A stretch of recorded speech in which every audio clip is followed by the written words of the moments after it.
What's up, everybody? It's your girl, Jazzie Belle here, and you are watching Women in Hip Hop Podcast. And today is going to be a special episode because I have an amazing guest. She is one of the industry's biggest music managers. She is representing Electric Field Entertainment. Say hello to the one and only Andile. What's up, Andile? Hey, how are you? I'm amazing. I'm so happy that you're here. As you know, on this show, we highlight the women within the culture, representing, not just holding the mic and doing their thing, but rather they behind the scenes as well. So I'm very honored to speak with one of the biggest, music managers in the game. So welcome to the show. Thank you. And thank you so much for having me. It's an honor to be on your show. Thank you very much. I love to hear that. All right, let's get right to it because, like I said, I like to shed light on the women that's killing it within the industry. So first and foremost, where are you originally from with that beautiful name, Andile? Thank you. So I'm originally born and raised in Zimbabwe, but of South African descent. Lived there for about 11 years and then moved over to the US in 2001. So born and raised in Zimbabwe. Oh, nice. And you moved here in 2001, you said? Yeah, I moved to the US in 2001. Okay, I love that. All right. So when it comes to music management side, we're going to get to that. But I want to talk to you about prior than being in the music industry. Okay. Little birdie told me that you was a tech girl, that you were Yeah, so just growing up, even moving to the States and going to school, I always loved everything from music, technology, when laptops and internet were first coming about, having a MySpace, a Zanga, like all these different tech, programs that I loved. LimeWire, FrostWire, like all, you name it, like anything tech related, I've always loved it. So as I was in school and getting out and figuring out like, what am I going to do next with my life? I just knew that I loved the idea of startups, being on the back end of how businesses are built, tapping into technology and just always being a step ahead, knowing what's new and fresh and coming up. So I ended up working for a company called Core Principal, fresh out of college, which was an ed tech startup. Essentially, I was a data analyst, and I would sit there with the programmers, and we would go through and geomap fences around universities in America. It sounds so crazy, but that was my first big step into tech, and it was just amazing to have an opportunity to be on the back end and working with these amazing people that were way smarter than me in tech, but were letting me put my little foot in the door. No, it sounds like, you was amongst your peers. We love a good beauty and brains. We love a good beauty and brains story over here. Thank you for sharing that. That sounds amazing. I'm glad you said that because, I feel like our people, our culture, they don't really see themselves tapping into that type of industry. So to be so young and to be so smart and to be so talented and be able to help startup companies and tech to flourish, I'm glad that you shared that so people can see that it's a possibility to do something else in this world, It's so possible. I'm such a huge advocate even to this day for women branching out into different, industries and verticals that aren't something, or even people of color doing things that you would never think that we could do. So as soon as I started typing on a laptop, I just knew I loved this. Whatever was inside of that world, the internet, I loved it and I wanted to be a part of everything to do with it. Okay. But now talk to me about your love for music. Where did that come from? Where did that begin for you? And why music management? Okay. So my love for music started very early on. When I lived in Zimbabwe, I went to a Portuguese primary school. And one of my electives there was music. And ironically, it was a marimba band class. And my music teacher was my aunt. So I started out, my love of music started early on. I loved playing in a marimba band. It's a traditional instrument that you play in Zimbabwean or South African culture. So that's where it started. And then just if I think back, just growing up, my family and even our culture as well, we're so big on singing, gathering as a group, celebrating together, and music is always involved in those celebrations. So that's where my love started. I love that. So your family is musically inclined. That is super dope. When was the first time you can say you fell in love with the hip hop genre? Ooh. So I have a really funny story about hip hop because my relationship with hip hop is interesting, being that, the first half of my life was spent living in Africa. So a lot of what traditionally everyone fell in love with hip hop, it was later on for me. I discovered it really when I moved to the States. But a funny story is the first CD that I ever got from my parents when I lived in Africa was LL Cool J Lounging. To this day, I feel like that, I think there was maybe like 3 songs on there, like Doing It, Lounging, and like one more song. First of all, that is not, that's not kid friendly. For being a kid, having that be like that was honestly my first introduction to hip hop, was that CD. And I was like, what is this? I love this. It's raunchy. It's pushing the envelope, but sonically it's amazing. And it's like, it's a vibe. So that's how I fell in love with hip hop. It was LL Cool J. Shout out to the GOAT, LL Cool J, the first one to really coin that phrase that got hip hop in the frenzy, the GOAT, greatest of all time. I love that. Doing It is one of my favorite records. I had no business singing it either. Well, me and my friends was definitely in school, walking down the hallway, talking about some Doing It. So, right. And Who Do You Love? I love that song. That song is featuring Toto, I believe. Iconic for me. I love that story. Thank you so much for sharing that. Now, when it comes to Electric Field Entertainment, you manage people like Rich the Kid, Iann Dior. Am I saying that right? Yes. So at Electric Field now, our current roster, we have Iann Dior, Post Malone, 24K Golden on the artist side, and then we have an extensive producer and songwriter roster as well. Okay. Now, I definitely want to talk about that, because when it came to, well, first of all, the entertainment is led by CEO Austin Rosen. Austin Rosen, yes. Yeah, and I know he was named Variety's Manager of the Year. Was. Right, he was. So, I mean, to be part of a huge team like that, I'm sure that got to be amazing. Tell me how that came into fruition for you, on how you got with that management company. So interesting enough, I worked at a different management company before that was based in LA, London, and New York, but I predominantly worked in London for that company. And when I came back to the US, I was still working in management, but just was, in a pivotal part in my career, like, okay, what am I going to do next? And a good friend of mine actually connected me to Austin on a random day, and just said, like, you guys should really meet and chat. And I've always been a fan of everything that Austin has done thus far. I think he's so talented, and outside of just music, but just as a businessman as well. And even our venture arm that we have at Electric Field, there's no other companies that I think are tapping into all these different verticals like Electric Field and Austin Rosen has put together. Yeah, you guys, amazing year. I mean, was it 19 nominations alone with the Grammys? Yes, 19 Grammy nominations. So dope, so dope. Now, you played a massive role in the success of 24 Golden's Mood, featuring Iann Dior, which hit number 1, all right, on the Billboard charts, you guys, for 8 consecutive weeks. A lot of people is giving you praise and honors, as they should, for being very, integral in all of that. So talk to me about that process and how that was for you. Honestly, that process, first of all, I thank everyone for giving the props, but I'm such a team player that I could never just take all of the credit.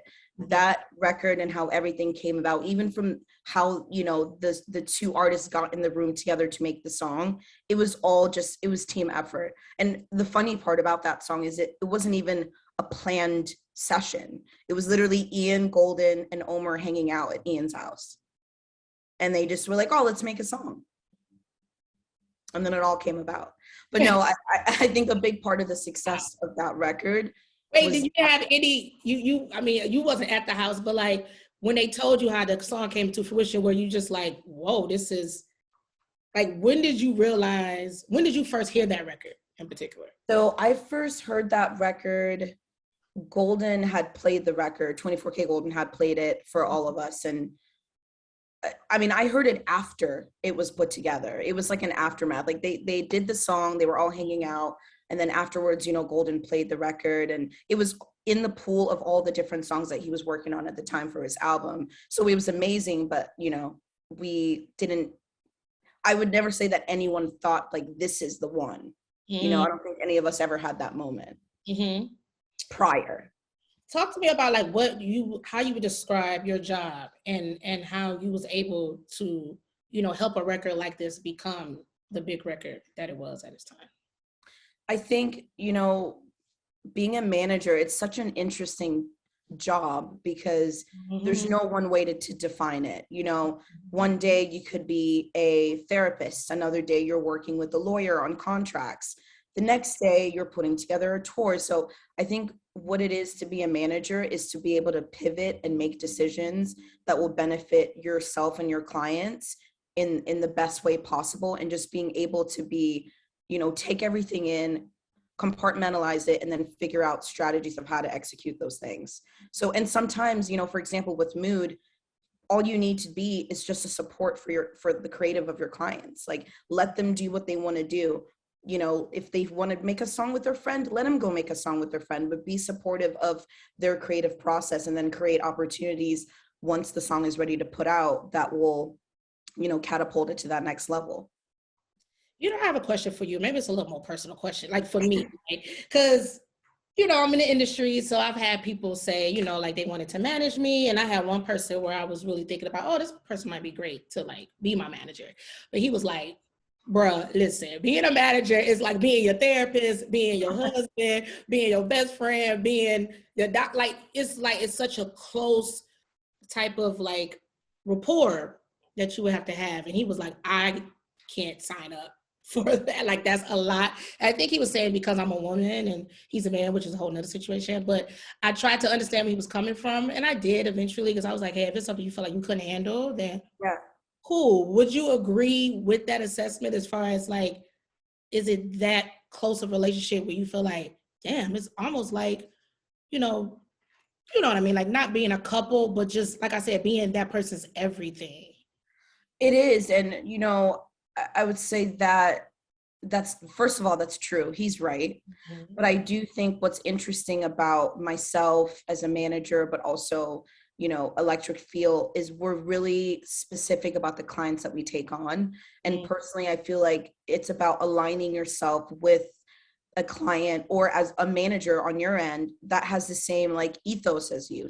You want to work with people that, first of all, you like as people, I believe. And then you have to think like this, the relationship of a manager and a client is so close, because that could be the first person you talk to every day and the last person you talk to.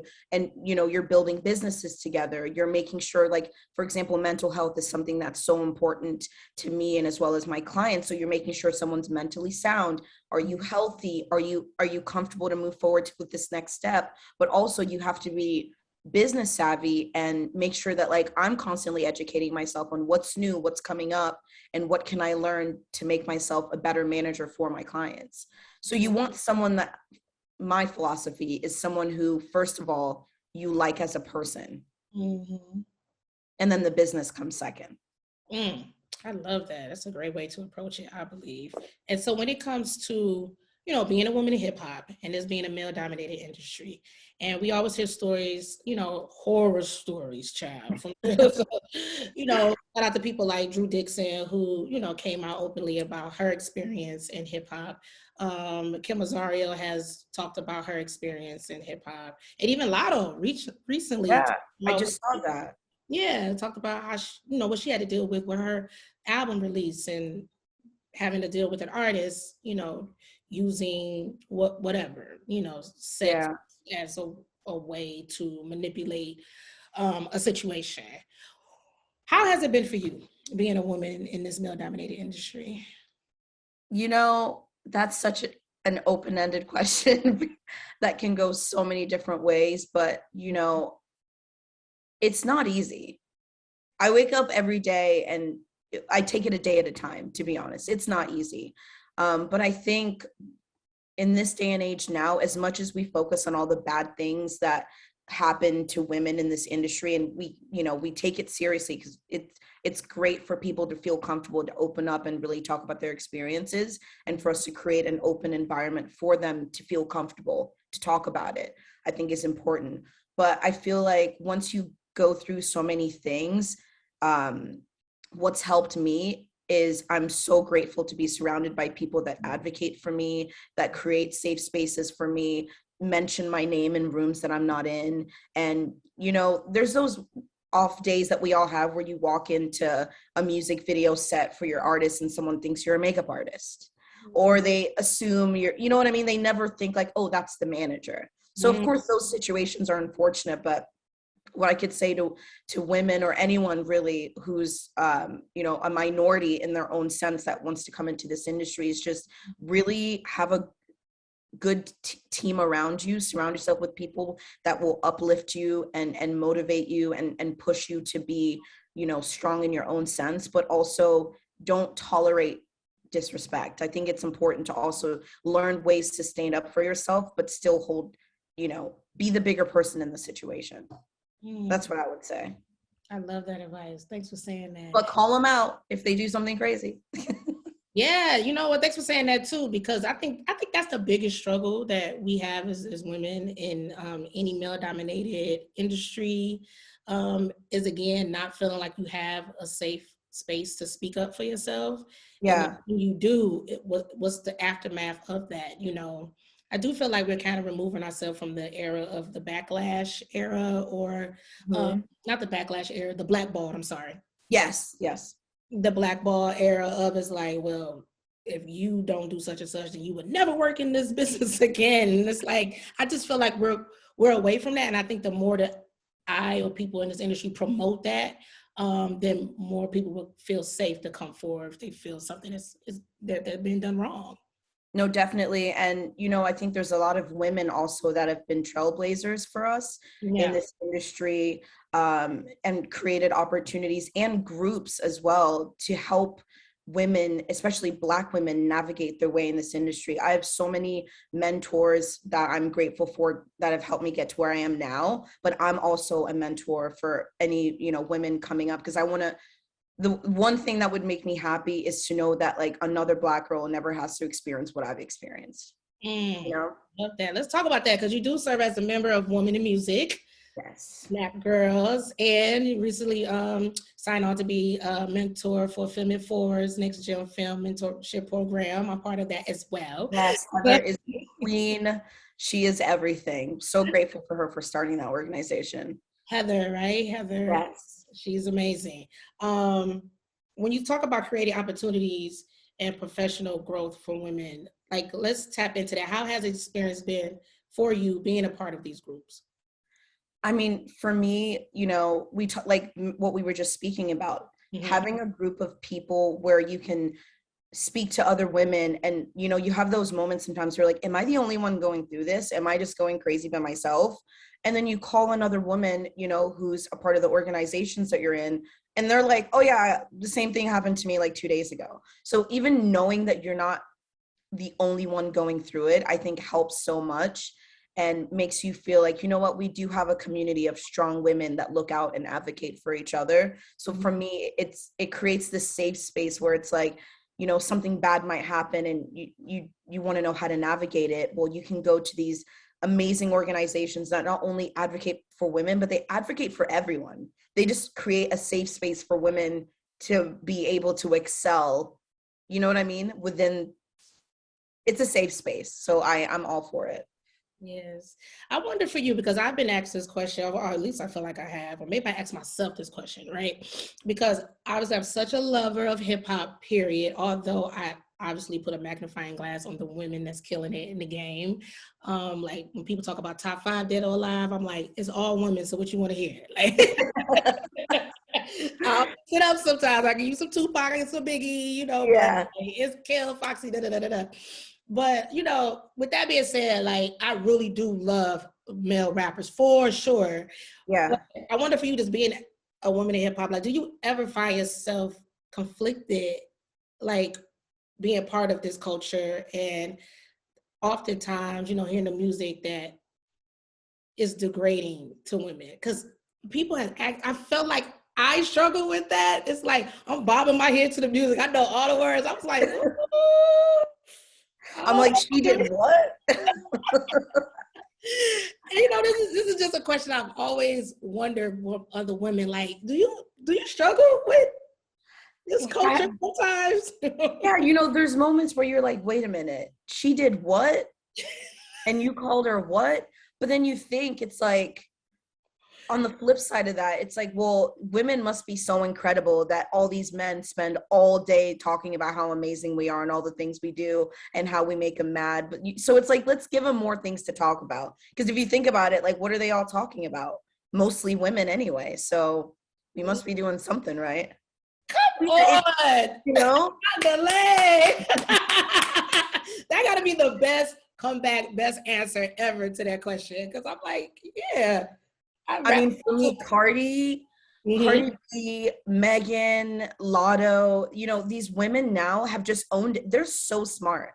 They've taken an industry where it's like, you know, men sing all these things about women. They're like, oh, no, we can come and do the exact same thing. But on top of that, we'll also talk about us women in our bodies and how amazing it is back to you.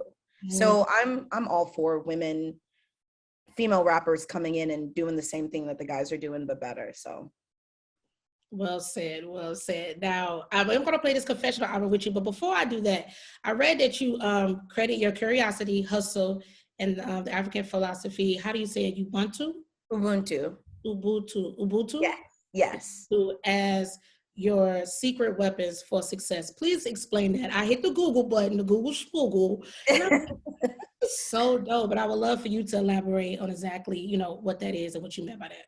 So Ubuntu for me and in my culture, it means I am, therefore you are, therefore we are. So essentially it's just celebrating a sense of community and just knowing that like you're not just one person having this one experience. Everything that I do directly affects you, which then directly affects the both of us and everyone else around us. So it just reminds you that like, with everything that you do, think about things that are larger than just yourself. Like, do have integrity with everything that it is that you do. So even the way that I do business with all of my clients at Electric Feel and, you know, everyone, I always just try to make sure that, you know, I am doing something that I'm proud of that will then make you proud of it and then benefit all of us as a community. Yes, I love that. Okay, y'all ready? You ready? You ready for the confessional hour? Now, this is just me asking like 5 questions. It usually warrants one-word answers, maybe a sentence. Oh, I'm a little nervous, but I'm ready.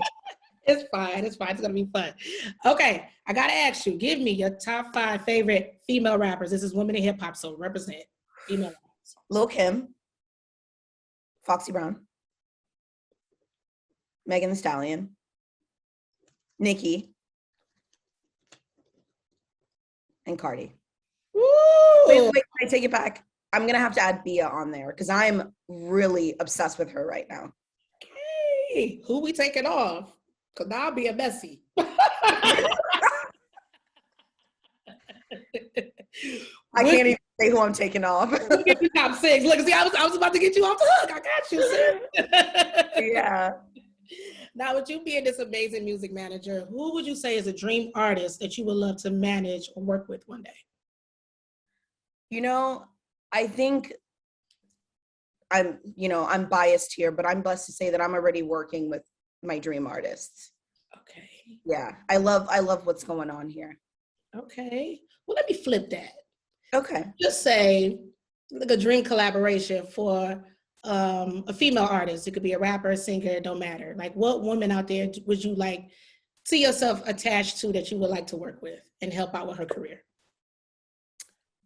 Can it be, for me, like my queen right now is Lizzo. I just think she's everything.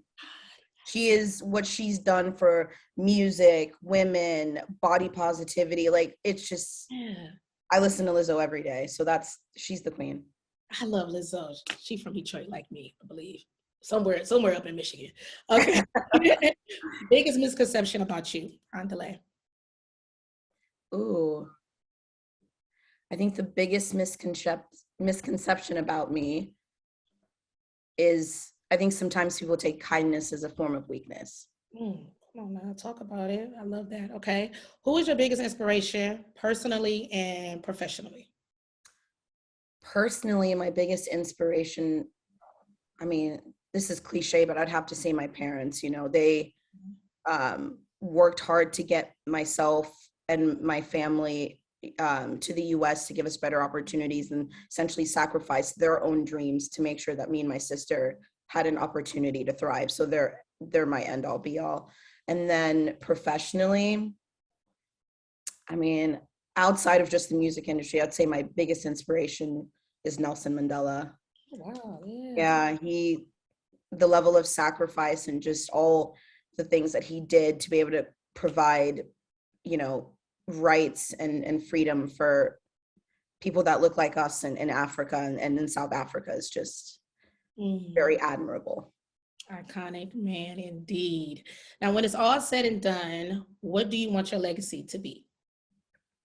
My legacy, I would love for it to be, I guess, Ubuntu, like just knowing that everything that I did, you know, no one can ever say that I didn't have integrity in the things that I did. I love that. All right, well, that's a wrap. Now, before you go, give me one word to describe the feeling that you feel right now, the state that you're in. Not a phrase, not a sentence, but one word after just talking about how you came here in 2001 from Zimbabwe to being here, killing it, tech, music industry, all of this, being a mentor to others. What's the one word you describe where you are in life right now? I would have to say grateful is the one word. Grateful, and I love that. And I'm grateful for this interview, Andile. Yes. Thank you so much for being here with me for Women in Hip Hop Podcast. It's amazing, and continue to, you know, love the culture, be within the culture, feed the culture, and like give us your talents and your beauty and just everything about you. I love your aura. I feel like we should be friends. So yes, please. I feel like I should have a mentor like you. I feel like listen, when I come to Atlanta, I'm calling you first. So I'll be in LA. You say you're in LA, right? I'm in LA. I'll be out there about 2 weeks, child. Are you coming for Coachella? I don't know if I know. See, I'm a cornball low key. I don't even be, but I probably should. Just because you said that, now I'm about to hit the Google and check tickets and all kinds of stuff. Call up friends and see what they can do for me. Listen, hit me on the side. It's great for networking. You got to be there. Yes, I love that. Thank you so much again for being here, and we will talk soon. Thank you so much. This was amazing. You're welcome. Okay, bye. Bye.